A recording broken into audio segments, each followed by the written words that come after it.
എവിടെ മോളെ വിളിക്കാം, മോളെ ഇങ്ങ് പോരാ. അല്ല, ബസ്സിന് കുറുകെ അല്ല കാർ കിടക്കുന്നത്. അത് സിഗ്നലാണ്. സിഗ്നലിൽ ആ ബസ്സിന് മുന്നിലേക്ക് വാഹനം പാർക്ക് ചെയ്യുകയും വിശ്വസിക്കരുത്, ഇവൻ ഭക്ഷണം കഴിക്കാനും കള്ളം പറയാനും മാത്രമാണ്.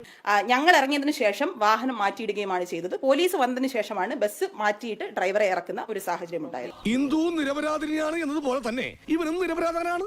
വാഹനം തടഞ്ഞു എന്ന് പറഞ്ഞു കഴിഞ്ഞാൽ ഞങ്ങൾ ആ വാഹനത്തെ ചേസ് ചെയ്യുകയും വാഹനം ഓടിക്കൊണ്ടിരിക്കുന്ന വാഹനത്തിന് മുന്നിലെത്തി ബലാത്കാരമായി അതിനെ തടഞ്ഞു വെക്കുമ്പോഴാണ് അത് തടഞ്ഞതാകുന്നത്. നിനക്കതൊക്കെ എങ്ങനെയാ സാധിക്കുന്നത്? അദ്ദേഹത്തിന്റെ ബസ് ബാക്കിൽ കിടക്കുമ്പോൾ ഞങ്ങൾ ഫ്രണ്ടിൽ വണ്ടി നിർത്തി വാഹനത്തിൽ നിന്നിറങ്ങി വാഹനം മാറ്റിയിടുകയും അദ്ദേഹത്തോട് സംസാരിക്കുകയാണ് ചെയ്തത്. അല്ല, കുറുകെ കിടക്കുന്ന അതെനിക്കറിയില്ല. ഞാൻ അല്ല, കുറുകെ കിടക്കുന്ന അതെനിക്കറിയില്ല. അല്ല,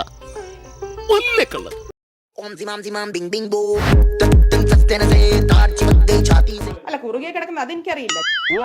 എന്നാ പിന്നെ പേടിക്കണ്ട. വാഹനം അല്ല,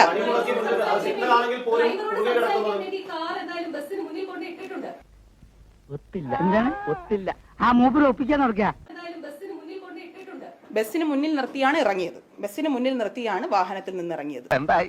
ഞാൻ എന്നേ പറഞ്ഞില്ലേ ഇതൊക്കെ പറ്റിപ്പാണെന്ന്. ഇയാളെ ഇനി നമ്മൾ വിശ്വസിക്കൂല.